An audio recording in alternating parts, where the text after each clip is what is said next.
Welcome to our program, which celebrates the 20s, the 1920s, with its great emotional and artistic energy, but also its shadow that already is forecasted to the catastrophe of the 30s. And this was a piece by George Gershwin called An American in Paris, originally written for the New York Philharmonic, and he was particularly fascinated by the car honking in Paris and brought original car honks to New York for the premiere of the orchestra.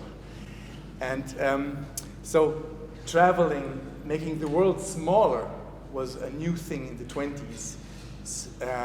So Americans could go to Paris, which was a big center of the world, and French could go to New York and Berlin. There were big centers of the arts at that time.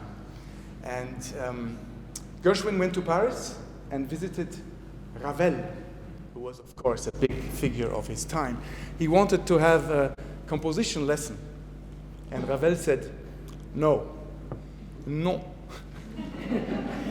And he said, what use is it for you to be a second-rate Ravel?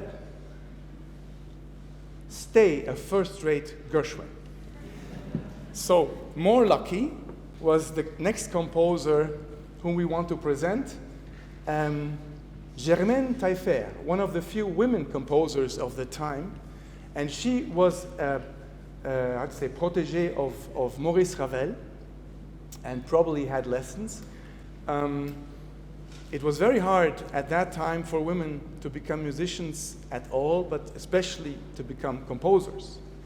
So she secretly had to practice her instruments because her father did not allow her to, until she passed the exam of the conservatory in Paris, which many people did not pass practicing non-secretly. So it was a very big achievement. She had an incredible talent. And one of the other big supporters of her was Eric Satie, who called her his musical daughter. And Satie also founded the famous circle of Groupe des Six.